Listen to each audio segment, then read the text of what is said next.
Pinterest summer SEO strategies. And we're going to look at summer content optimization. I'm so delighted to be with you here. It's a new week, it's a blessed week, and it's one of those times and seasons that we do not take for granted because we have a lot of things to discuss today. And I feel like if you're able to get these summer strategies right for your summer SEO blueprint, conditions is going to be a great extension for you over time to really see where that's going to take us to. So I'm really excited to really make sure that we can see where we're going to be going in the future and what we're going to be doing, long term. So this is going to be one of those exciting moments that you do not want to miss. Candice, thank you for being here. I just looking at your message, I just sent you a text. Wanted to let you know.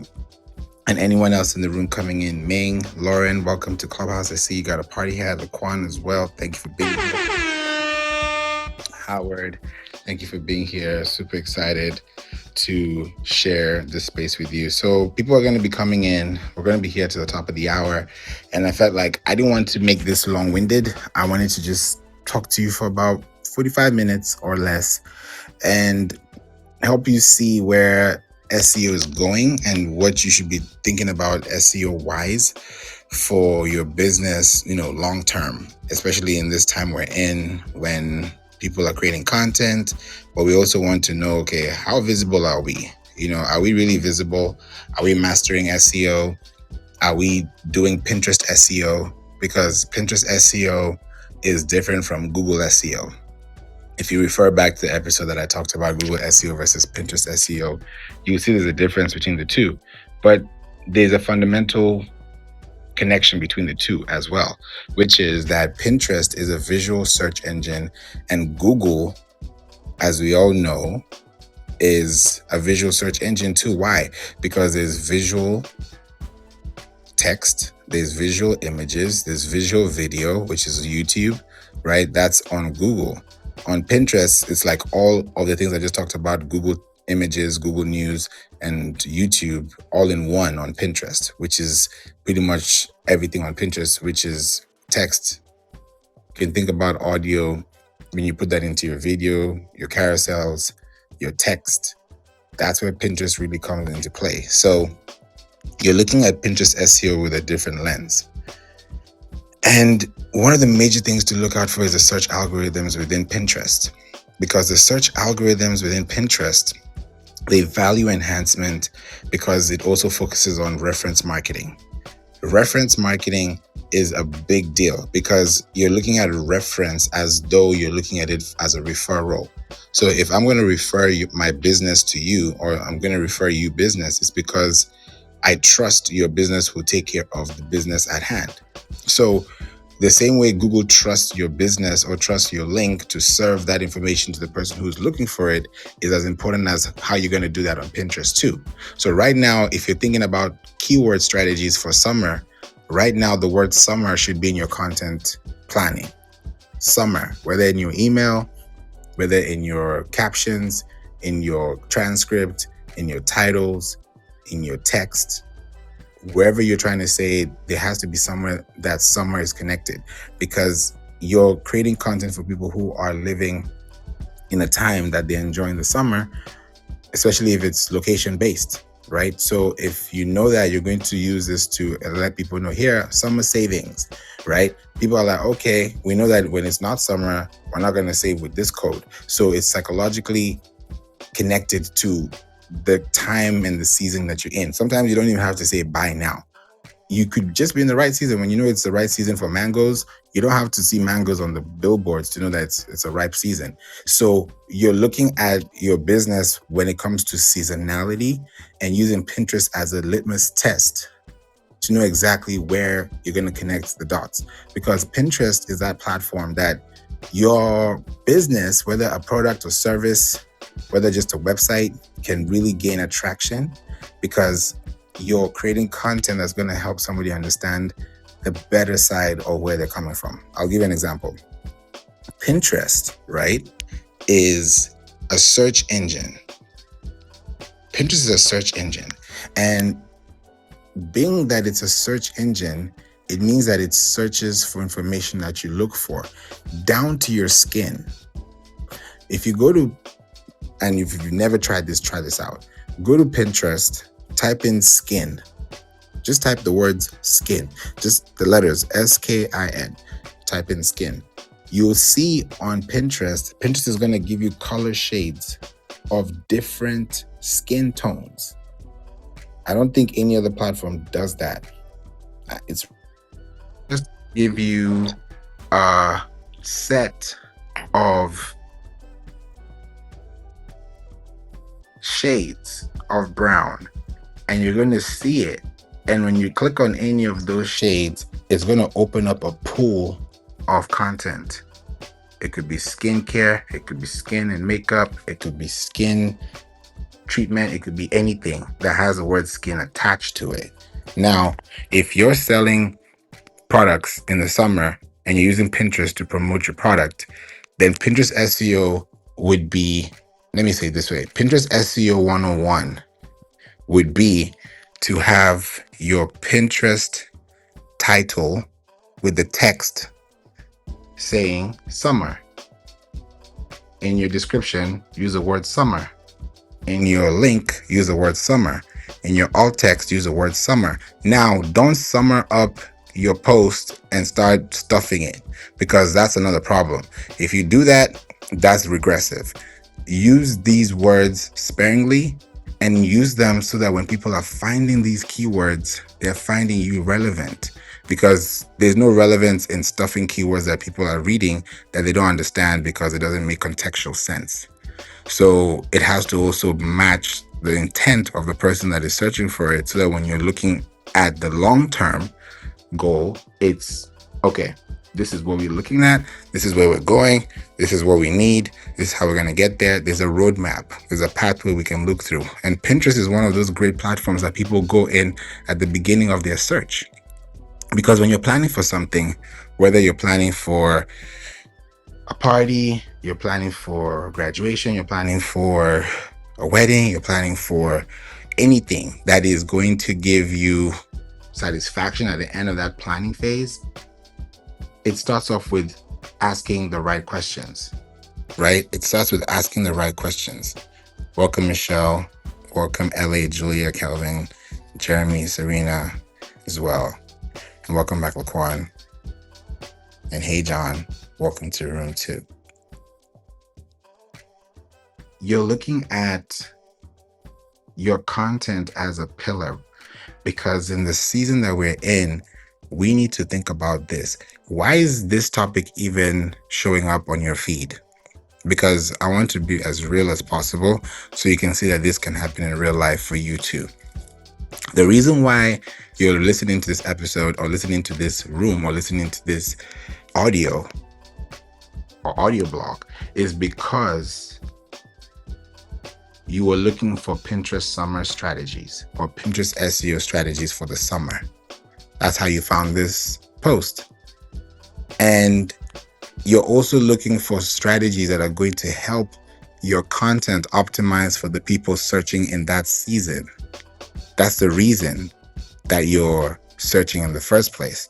So if your Pinterest is within a position of search where you have summer topics that are curated to content optimize for growth, then the content optimization here is nothing but blogs, links, web pages, high definition pages that you can track back to your domain.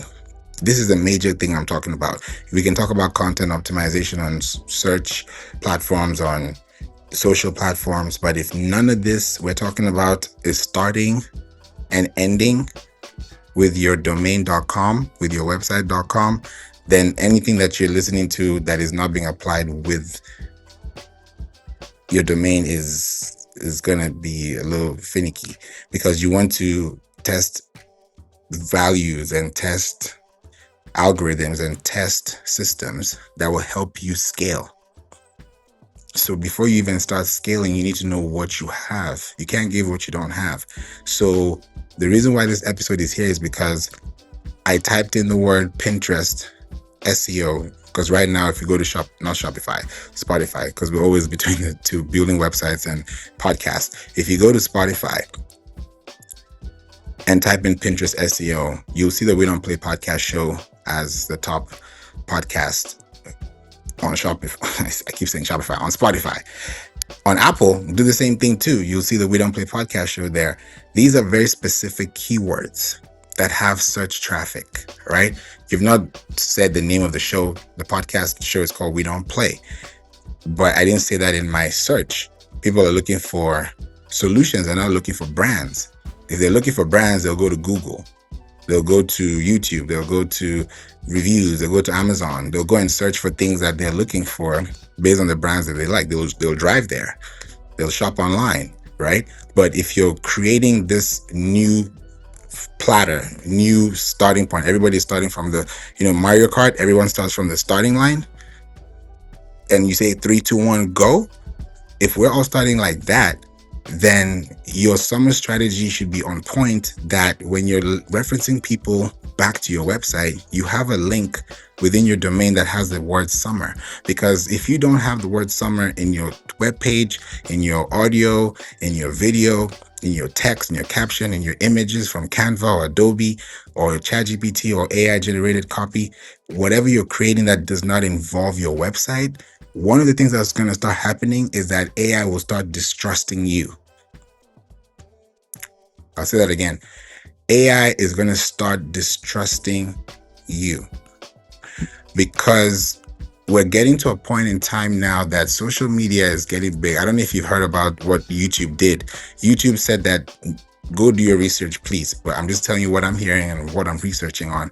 YouTube kind of did a reverse Uno on creators, where they've allowed you to create, YouTube VO, because Google VEO, you can create Google VO, create Google products and, really go deep into prompting and AI and everything. But they've said that you can't monetize your videos using those products on YouTube. So some people are doing it creatively. Yeah, we're going to monetize on YouTube. No, you can't monetize with those platforms because you've used their products. That's intellectual property. They've already protected their asset.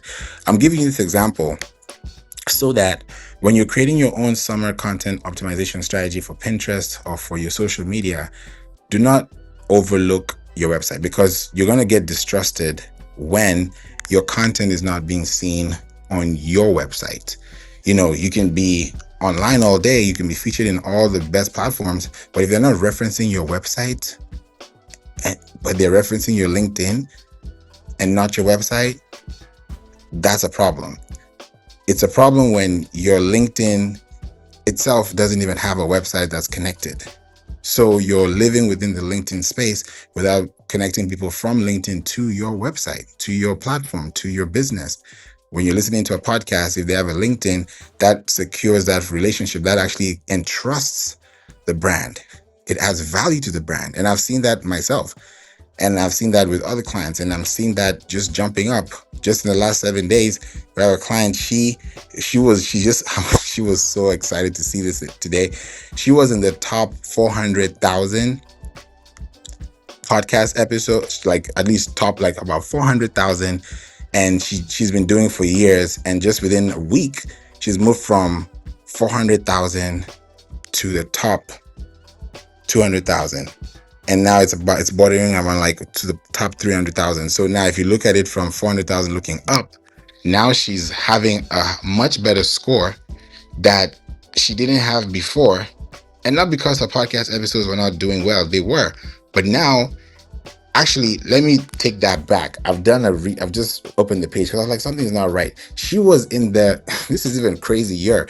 She was in the top, if you think about like the long-term effect of this is why I'm giving you guys this information. By June 14th, she was in the top 744,000, right? That was exactly a month ago. Now, Today, July 14th, she's in the top 458,000. So from 700,000, or let's say 750 to 450 in how long was this? A month. Yeah, in 30 days.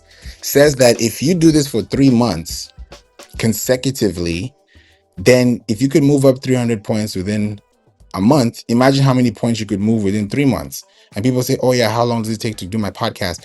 The value is in how you deliver and how you show up, because with Pinterest, it's a beginning spot for your journey. If you have a podcast, even better. If you have audiograms, even better.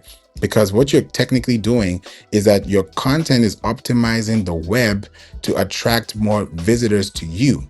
And when you get more visitors that you can attract, then people stay because they value the content you produce. So the problem is not people staying.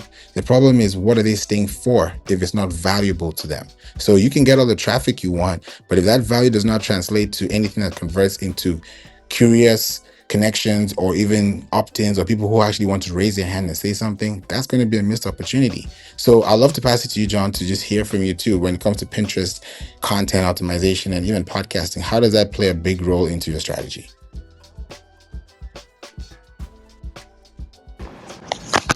Well, Pinterest actually was something that you turned me on to, so I really didn't pay much attention to it before, and I'm looking at the Pinterest stats right now. And I'll give you a little shortcut. I only post organically on Pinterest twice a week because it's a different beast than Facebook and some social media. But one of the tools that you can use, and I'll explain, is if you have an Instagram business page, you set up a Pinterest business page for free. You can do a Google search on how to automatically ingest all of your Instagram content into Pinterest. And that does pay off. So when I schedule posts on Facebook using Meta Business Suite, it automatically is connected to my Instagram. It automatically posts on Instagram. Then it also posts that content on Pinterest. So looking at the last since 6/13/2025 to 7/13/2025, last 30 days, here's the overall performance of my Pinterest page: 670,600 impressions. Engagements: 44,6,100 or 610 engagements. Outbound clicks: this is really important. These are people that go to your website: 689, because I don't put other website URLs in there. Saves: 2,820. Total audience: 262,3,500. An engaged audience: 30,3,100 or 310. So this is something that's just an added bonus that doesn't take me any more time to do, except for 2 posts organically a week. And it's been a big game changer. You can see the outbound clicks, top of mind awareness as a podcast, getting people to remember it. It really makes sense. It's a no brainer, especially since it doesn't take any more work for me, except for those 2 posts a week. It's stress-free marketing, don't you think so? It's a No? no-brainer. I mean, I'm already doing the work in Facebook and Instagram, and this is automatically done on Pinterest, and I don't have to touch it. A lot of what I hear is, well, my audience isn't there. Well, that's not true. The audience is there. So while it might be primarily female driven users, they're consuming my podcast as well. And the men are on there checking it out. But here's the great thing about it, Favor, and I'll say it over and over again: it takes me 0 time.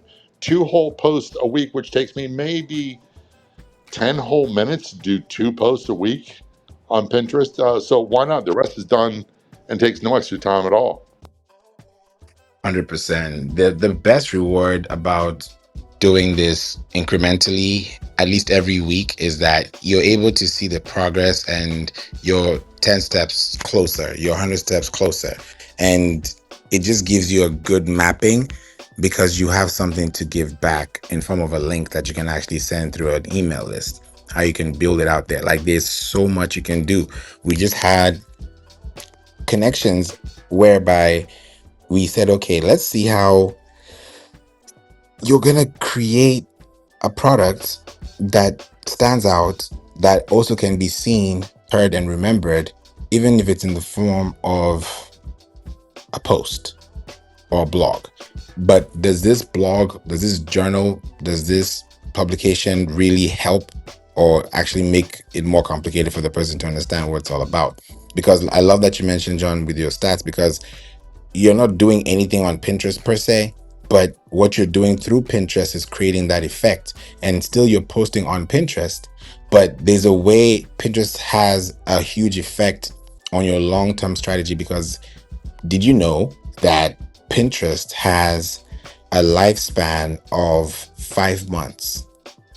5 months compared to an Instagram post, which is about barely 19 hours. So you're basing 19 hours versus 5 months for every post. It's kind of like index funding, or kind of like points building or link building. If I have what I have and you have what you have, how is that going to work if within I have to refresh my cycle every 19 hours and then you have to refresh yours every 5 months? But guess what? In between the 19 hours and the 5 months, I've accumulated way more in evergreen value than you have within your sporadic few hours of engagement. And not to say that either of them is higher than the other, they're both complementarily connected to each other. Like, we need each other as humans. Like, men need women, women need men. We need each other to complement each other so we can grow further, because both of us go further together.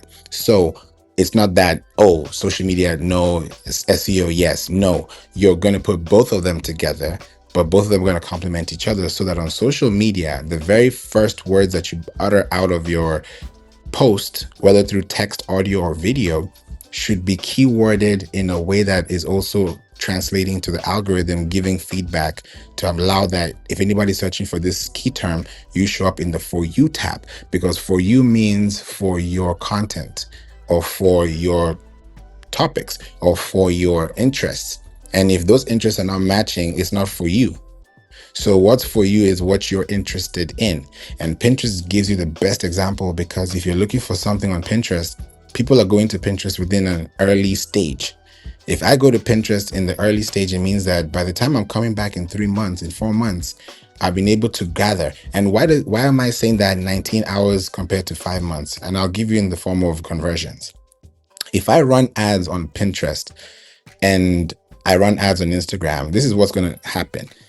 Within the first, let's say, 19 hours of running this ad on Instagram, I would have been able to get a lot of appeal, because it's the first time it's showing up. It's gathering a lot of cold traffic. It's booming.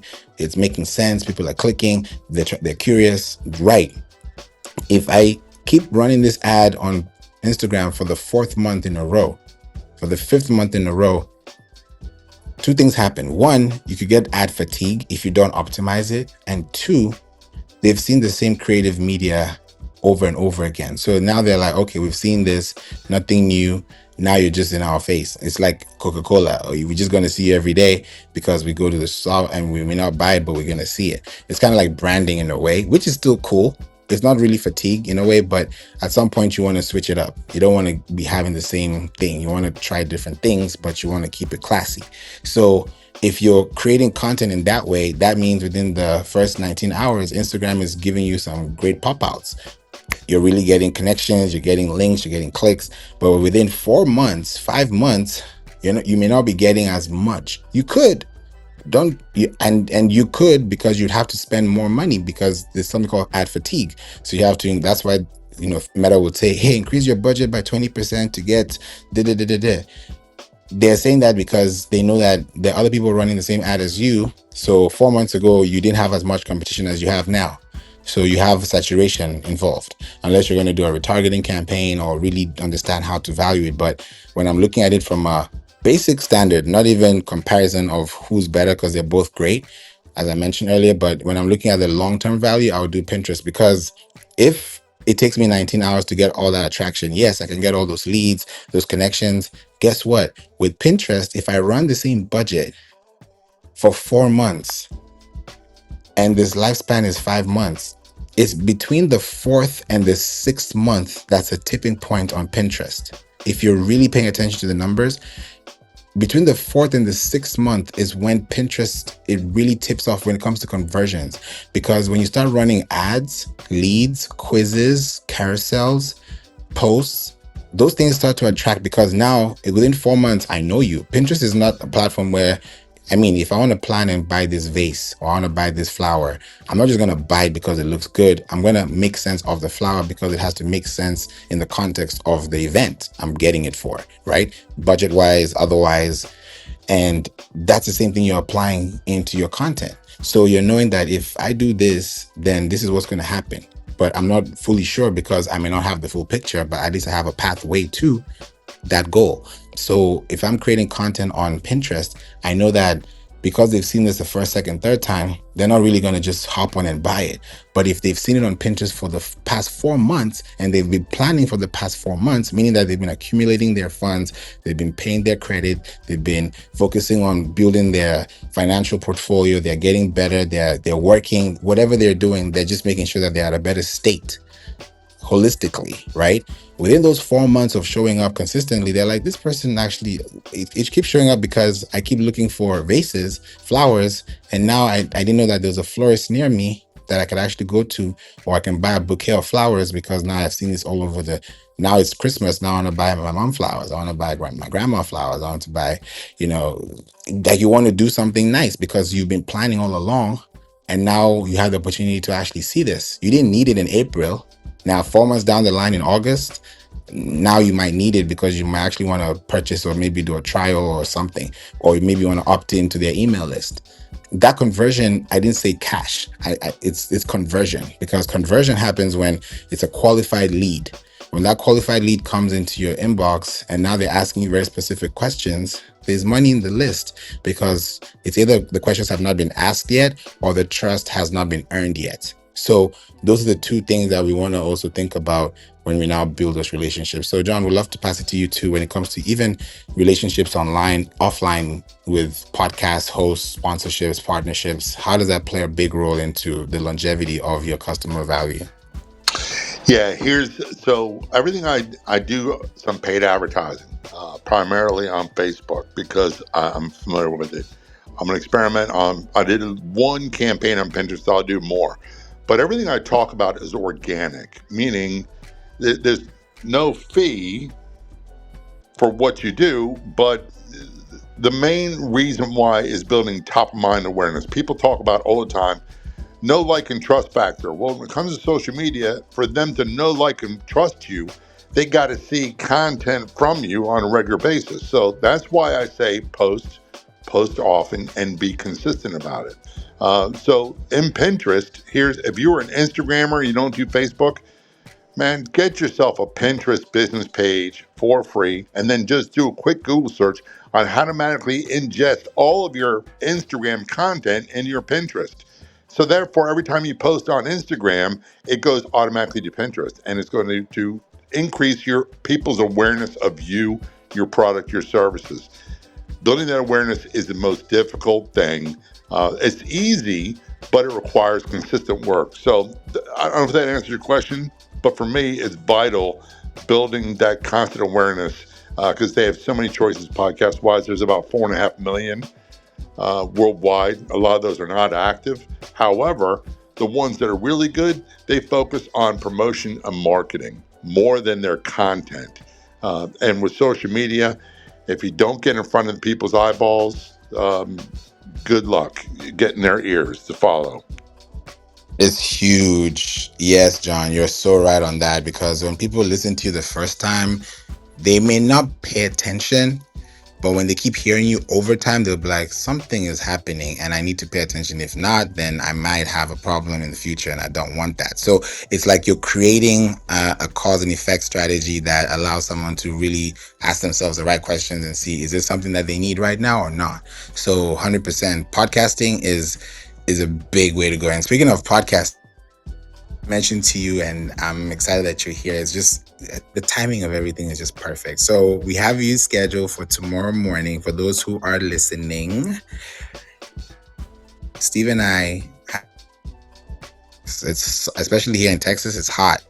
It's really hot. So if you're listening and you're thinking about creating an experience for yourself with a Java twist, meaning that you're able to have a cold beverage that is infused like the way John said, ingested with coffee. You can really have a really amazing time and, take off the chill pill and, enjoy yourself and have a great, great, great, great. What you put in your body is very important. I mean, you are what you eat. So I just want you to eat right and do the right thing. And doing the right thing means that you have to go to Java Twist and connect with Steve. Thank you so much for being here. I appreciate you. And if y'all just Google Java Twist, you're going to see it. Java Twist. Check it out and also listen to the episode that we're going to have tomorrow. It's exciting. And I really hope that you pay attention to all this good things we're having because it's summertime. Right. And I was like, what better time than now? Because people are dehydrated. People need to be out in the sun. People need to enjoy themselves. But at the same time, people don't have to waste money. So if you can save, that would be a great deal for you. So I'm excited about all this great connection that we're talking about today. So thank you, John, for that. And thank you, Steve, for being in the room. Sometimes when I see things happen, I'm just like, God he's just painting out a picture because it's like, okay, is it time? Yes. Give me a sign. Check. And that's what happened. So thank you for being here. I appreciate you too, bro.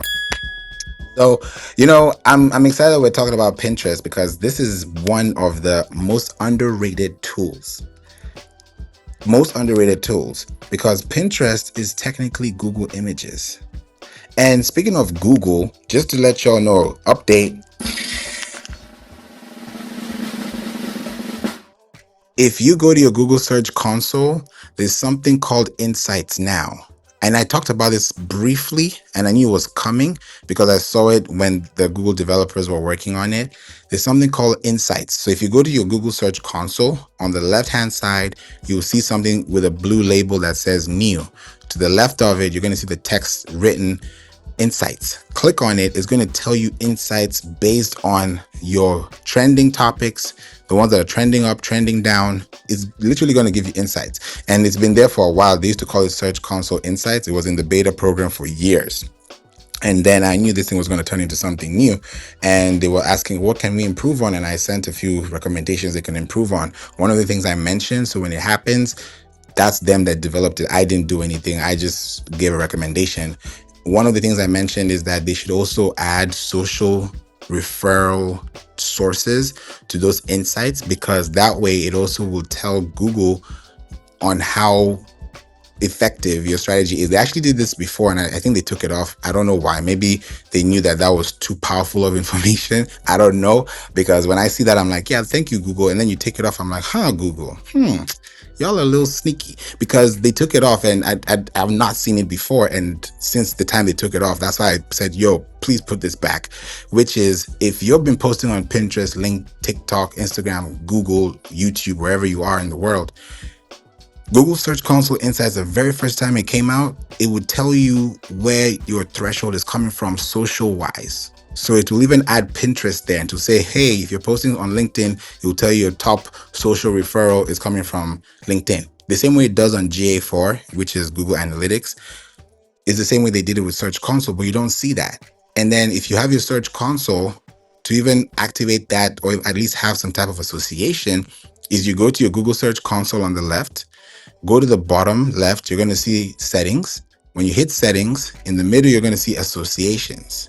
When you hit associations, hit enable. When you hit enable, it's going to enable you to log in and prompt your Google sign on, login information, and then it will now redirect you to now come back. If you have a GA property, if you have a Google Analytics 4 property, then it's going to integrate your property into your Search Console to endorse your console through analytics. So that's one way you can do it. There's a website also called Fathom Analytics that you can actually check out too. There's Matomo Analytics. There are different tools that you can use. I only tell you these tools because I don't want you to be caught by surprise or say you didn't know.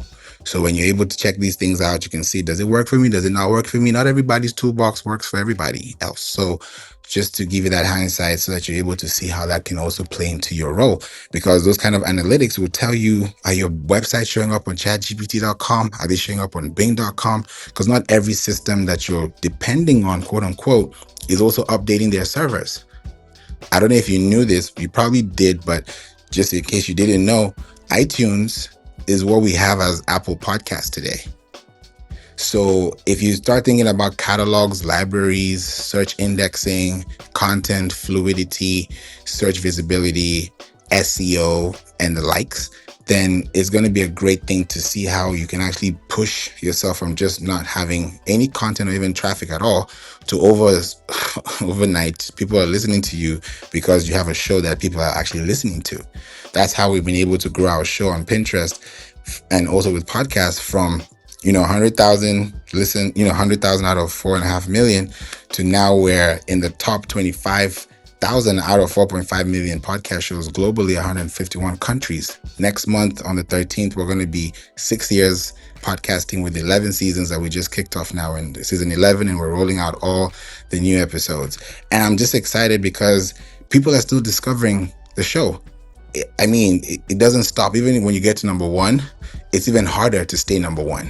So it doesn't get easier, right? So it's just to make sure that you're creating that consistency and developing a community that's connected and also trusting that if you're able to go on Pinterest, go on social, go on, Instagram, like John said, connect your Instagram to Pinterest, claim your website through your codes, because when you claim these things, you have 100% credit. Meaning that even if you use user generated content and you say, I'm going to go to TikTok and I'm going to get all these videos and bring them to Instagram or bring them to Pinterest, you're going to get 100% credit for that because it's coming from your property. Now, if you don't credit the platform or the place, that's just on you. But it's just better to credit whoever you got it from, so that way it also shows your citations. It's good for you. It shows that you're professional, one. And two, it also tells the algorithm that you got it from another source, which can also reference back to you. So it's a win-win either way. You're not stealing, you're sharing. That's why it's called social media. So when you're sharing social content across different social platforms, the referring link back to that source allows you to have that much effect, because if you're using it on a podcast, on an email, or on a social post, and you have your social post connected, going back to that search console I was talking about, that's how you start seeing like, oh, Pinterest is giving you more traffic, Facebook is giving you more traffic. Those little signals tell you where you should spend more time. Because if in June, a lot of people are listening to me or connecting with me on LinkedIn, why am I going to Threads when I had so much attention here on LinkedIn? So it's a matter of deciding, okay, spread your net wide, cast your seeds, see exactly where it can fly, what's going to work, what's not going to work, and then double down and see, okay, how can we make this better? And Pinterest is the best place to do that, because a Pinterest SEO strategy for you, and if you're listening to this, take the action now after you listen to this part. If you create Canva pictures, Adobe pictures, AI images, anything that is image related or even video related, and you have it on a drive or you have it somewhere and you've not used it, or maybe it's on YouTube, bring it all to Pinterest. If you're doing this on your own, bring it all to Pinterest, because when you bring it to Pinterest, it's considered new.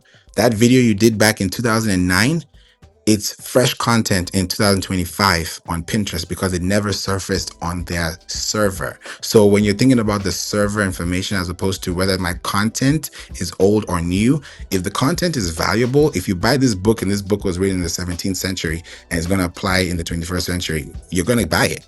So the value is not when or how or who, it's what is in it for me and what do I have to gain from this so that I can give back in return. So think about your Pinterest strategy as a place to actually throw your content out there into the deep, see what works, test it out for 7 to 14 days, optimize it within 28 days, and then use the rest of the 3 months out of the 4 to 5 month strategy you have within that lifespan. You will realize that if you actually broke it down into 552 or 444 within a 12-month cycle, you realize that either by the time you're done with your first half or your first third or your first quarter, depending on how you want to do it, it's going to be a best way strategy for you. So like 3-3-3-3, that's your first quarter.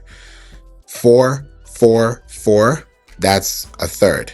5-5-2, that's a fifth. And then if you now bridge that last 2 months, that last 2 months is technically November and December. So depending on how you want to do it, run ads, automate, AI, whatever it is, you can start doing that, on a huge basis. So that's something you can actually try. And I wanted to just give you those numbers again so you can just check it out. So rewind this so you can actually check that out. And Debbie said something in the chat too: started focusing more on Pinterest a couple of months ago, and my impressions quadrupled. Let's go. They quadrupled.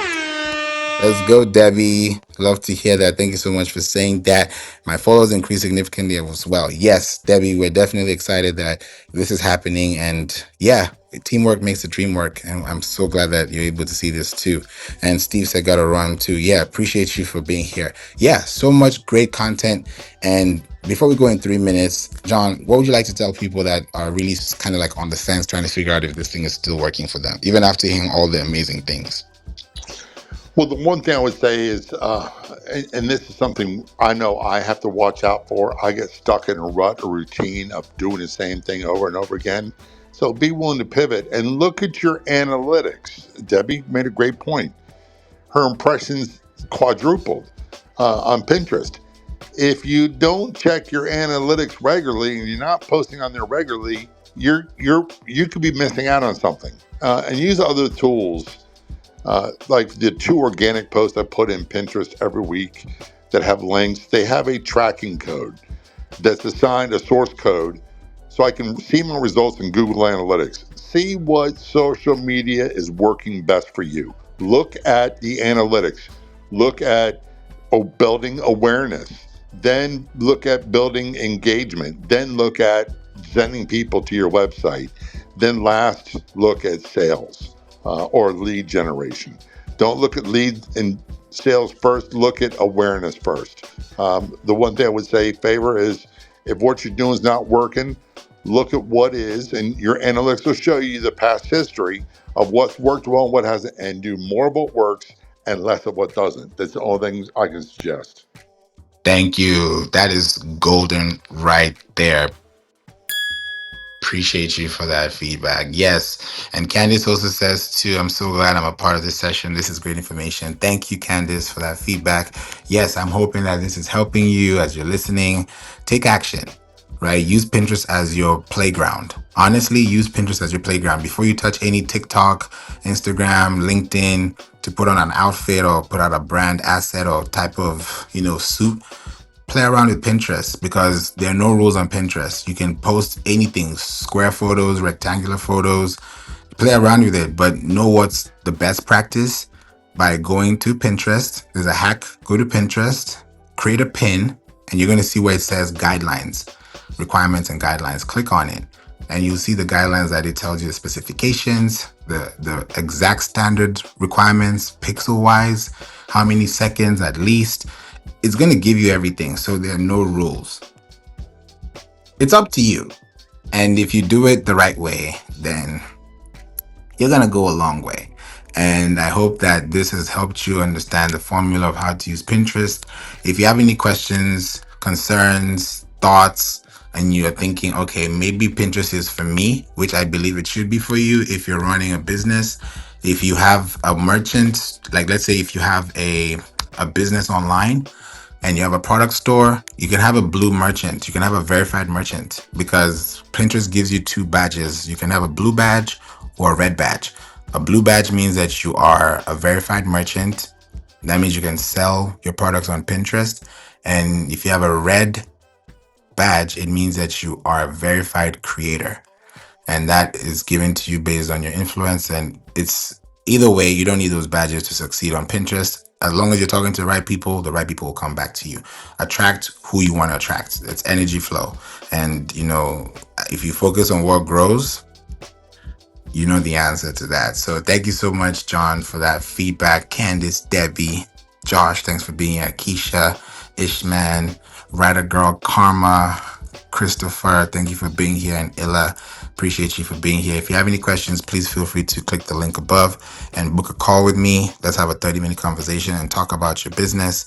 And also get on a discovery call so that by the end of the call, you're more aware about your business so that you can use the second half of the year to be really attentive in the things of where we're going in the future and how we're actually moving, because AI is getting more and more rampant, more what's the word I'm even looking for? More sophisticated, but it doesn't have to be if we do the right things at the right time. And now is the time.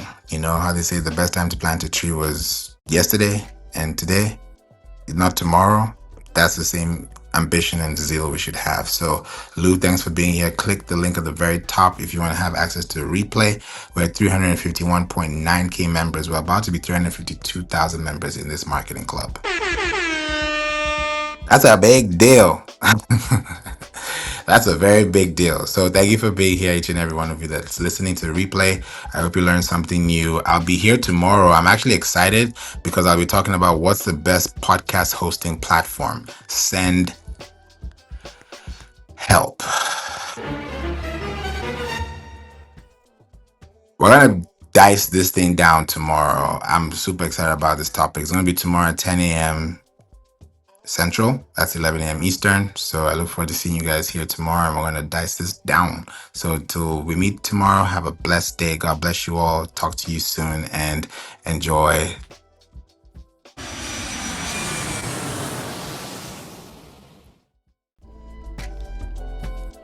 Now, that was an episode, right? Thank you so much for listening to the We Don't Play podcast show. I'm so glad that you're here and you are sticking tight with us, especially to the very end. Now, this is season 11 and we're going to do it differently. And I want to make sure that every episode you listen to has something to give back so that you can also learn more after you listen. Now, We Don't Play podcast show is where you listen, you live, you learn, and you earn. So if you're in any of those positions out of those four, please make sure that you reach out to me.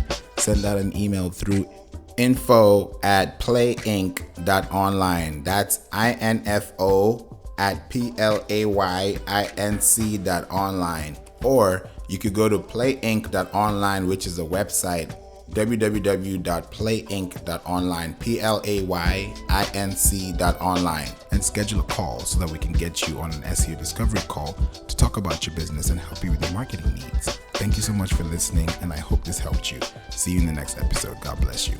Jesus loves you. Bye.